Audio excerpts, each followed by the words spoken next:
శ్రీమాత్రే నమ. జయ గురు దత్తాత్రేయ నమ. ఈ వీడియోలో మనం జూన్ 23వ తారీఖు నుంచి 20 తారీఖు అది చెప్తాను. శ్రీమాత్రే నమ. జయ గురు దత్తాత్రేయ నమ. ఈ వీడియోలో మనం జూన్ 23 నుంచి 23వ డీటెయిల్గా అవుతుంది సరేలే. శ్రీమాత్రే నమ. జయ గురు దత్తాత్రేయ నమ.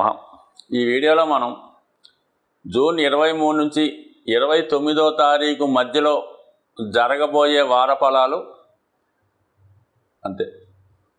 అది తర్వాత మేషరాశి చెప్తాం. ఇంకా ఇది కంటిన్యూ చేసుకోవాలి.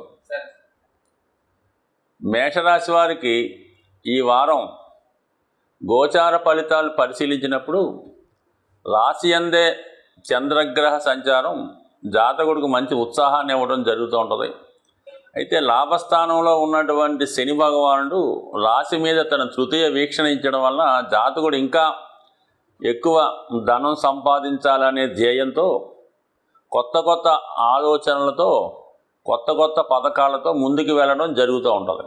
ఇతను చేసే ప్రతి కార్యక్రమానికి ప్రజల యొక్క సహకారం ఎక్కువగా ఉంటుంది. ఆ కారణం వల్ల ఏంటంటే మేషరాశి వారు ఏదన్నా కార్యక్రమం చేపట్టినప్పుడు దానికి ప్రజా సహకారం కావలసి వస్తే 100% ఆ సహకారం ఉంటుంది. ఇది కామన్గా రాజకీయ రంగంలో ఏదన్నా పదవి ఆశిస్తున్న వాళ్ళకి కంప్లీట్గా సహకారం ఉంటుంది. అలాగే రియల్ ఎస్టేట్ సంబంధించిన వాళ్ళకి కూడా అనుకూలంగా ఉండే అవకాశం ఉంటుంది. ఇది విద్యార్థులకి నూతన ఉత్సాహాన్ని ఇస్తుంది. క్రీడారంగం, పోలీస్ డిపార్ట్మెంట్ వారికి కూడా అనుకూలంగా ఉంటుంది. మొత్తం మీద కుజుడు ఈ వారం అంతా మేషరాశి అందే సంచారం వలన జాతకుడు చాలా ఉత్సాహంగా వ్యవహరిస్తుంటాడు. అలాగే తృతీయ స్థానంలో శుక్ర, బుధ, రవిగ్రహ సంచారం మంచి మేధావులైనటువంటి మిత్రులు కానీ, గురువులు కానీ, అధికారులు కానీ మీ యొక్క అభివృద్ధికి సహాయపడే అవకాశం ఉంటుంది. ఇది ముఖ్యంగా విద్యార్థులకి విద్యలో చాలా ఉన్నతి సాధిస్తారు. కొత్త విషయాలు తెలుసుకునే ప్రయత్నం చేస్తూ ఉంటారు. అందరికీ మంచి సలహాలు సహకరిస్తూ ఉంటారు. అయితే మీకు ప్రయాణంలో కానీ ఏదైనా ఒక ఈవెంట్లో కానీ కొత్తగా కొంతమంది పరిచయం అయ్యే అవకాశం ఉంది. అది మిత్రుల రూపంలో అవ్వచ్చు. అది కామన్గా అబ్బాయిలకి అయితే ఒక అమ్మాయి పరిచయం అవ్వచ్చు, అంటే గర్ల్ ఫ్రెండ్గా పరిచయం అవ్వచ్చు. మంచి విద్యావంతురాలు అనేటువంటి వాళ్ళు మీకు పరిచయం అవడం వల్ల వాళ్ళ యొక్క సహకారంతో మీ యొక్క అభివృద్ధి కూడా కొంతవరకు దాన్ని సక్సెస్ వైపు నడిపించుకునే ప్రయత్నం చేస్తుంటారు. అయితే ఎక్కువగా ఈ రాశివారు మార్కెటింగ్ రంగంలో రాణించే అవకాశం ఉంటుంది కాబట్టి, అలాగే ఈ భూములు, స్థిరాస్తులు లాంటివి సేల్ చేయడం, అలాగే అవసరమైన వారికి కాలేజీలో సీట్లు ఇప్పించడం కానీ, వాళ్ళని ఇంకా ఉద్యోగాలు ఇప్పించడం కానీ, ఇటువంటి వాటిలో అంటే చాలా వరకు సులువుగా ధనం సంపాదించే కార్యక్రమాన్ని చేపడుతుంటారు. తొందరగా ధనవంతులు అవ్వాలనే ఆలోచన ఈ రాశి వారికి ఉండడం వల్ల ఏదో ఒక వృత్తిలో స్థిరపడకుండా అనేక యాంగిల్స్లో, అంటే ఒకటి మిస్ అవుతే ఇంకోటి ఉంటుందనే ఆలోచనతో 2-3 రకాలుగా వీళ్ళు వృత్తిపరంగా ముందుకు వెళ్ళే అవకాశం ఉంటుంది. ప్రస్తుతం వాక్స్థానంలో గురుగ్రహ సంచారం భాగ్యాధిపతిగా ఉండడం వల్ల మీరు వెళ్ళిన చోటల్లా మీ యొక్క మాటకి విలువ పెరుగుతూ ఉంటుంది. ఎంత గొప్పవారినైనా రాజీ చేసి వాళ్ళతో ఒప్పించి మీరు అనుకూలంగా వాళ్ళతో మీ పనులు చేయించుకోవడం కానీ, మీ ప్రొడక్ట్ వాళ్ళకి అమ్మడం కానీ చేసే అవకాశం ఉన్నది.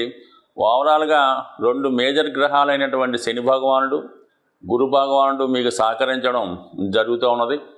ఇవన్నీ అనుకూలంగా ఉన్నప్పటికీ కూడా కేవలం 12వ స్థానంలో ఉన్నటువంటి రాహు మిమ్మల్ని తప్పుదోవ పట్టించే అవకాశం ఉంటుంది.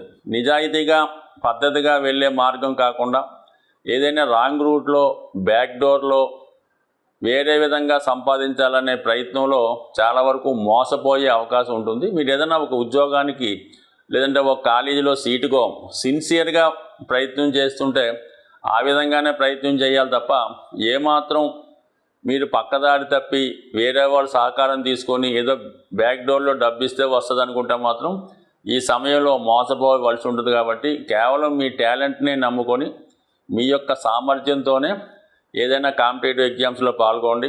నిజాయితీగా ప్రయత్నం చేయండి. ఖచ్చితంగా మీకు అటు ఉద్యోగ ప్రయత్నం కానీ ఏదైనా ఇంటర్వ్యూలో కానీ లేదంటే క్రీడారంగంలో అవకాశం కానీ ఖచ్చితంగా ఈ రాశి వారికి ఈ వారం అనుకూలంగా ఉంది కాబట్టి ఇతరుల మీద ఆధారపడకుండా స్వతంత్రంగానే ప్రయత్నం చేస్తే 100% సక్సెస్ సాధించే అవకాశం ఉంటుంది. ఈ వారం మనకి ముఖ్యంగా 25వ తారీఖున సంకటహర చతుర్థి వస్తుంది. ఇది ఖచ్చితంగా ఎవరైతే ఇబ్బందుల్లో ఉంటారో, పనులు మధ్యలో ఆగిపోతుంటాయో, ఏ పని ముందుకు వెళ్ళదో వాళ్ళు ఖచ్చితంగా ఆ రోజు మీ సమీపంలో ఉన్నటువంటి విఘ్నేశ్వర ఆలయంలో ఆ టెంపుల్లో గణపతి హోమం చేస్తే ఆ గణపతి హోమంలో పాల్గొనడం, వీలైతే సాయంకాలం దాకా ఉపవాసంలాగా లైట్ ఫుడ్ తీసుకొని సాయంకాలం స్వామి అభిషేకం చేస్తారు ప్రదోష వేళలో. ఆ అభిషేకం కూడా తిలకించి దాని తర్వాత మీరు చక్కగా భోజనం చేయొచ్చు.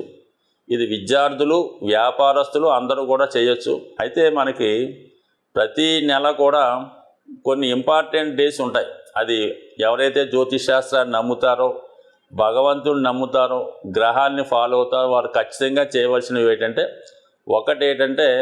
పౌర్ణమి వెళ్ళిన 4వ రోజు వచ్చే సంకటహర చతుర్థి, అమావాస్యకు ముందు రోజు వచ్చినటువంటి మాస శివరాత్రి, ఈ రెండు కంపల్సరీగా చేసుకోవాలి సాధారణంగా ఉన్నటువంటి వాళ్ళు. ఇంకా బెటర్ రిజల్ట్ కావాలి అనుకున్న వాళ్ళు కామన్గా పౌర్ణమి రోజు ఉపవాసం అంటే ఆహారం తీసుకోవచ్చు, కానీ సాత్వికమైన ఆహారం తీసుకోవడం ఉంటుంది.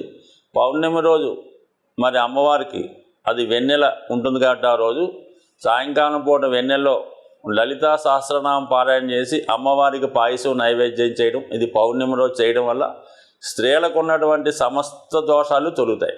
అలాగే మరి కొంతమంది అవకాశం ఉన్నవాళ్ళు ఏకాదశి చేస్తూ ఉంటారు.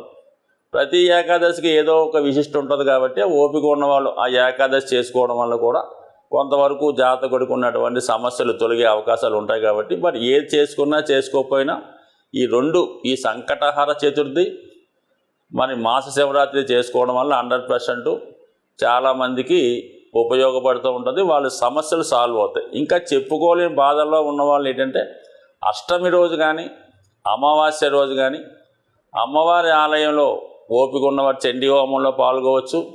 లేనివారు అమ్మవారికి ఒక గుమ్మడికాయో ఒక 4 కొబ్బరికాయలు సమర్పించి మరి ఆ రోజు కూడా మరి కొంత నియమంగా ఉంటూ మంచి కార్యక్రమాల్లో పాల్గొనడం వల్ల కూడా కొంతవరకు ఈ పూర్వకాలం గత జన్మ దోషాలు సాల్వ్ అయ్యే అవకాశం ఉంటుంది.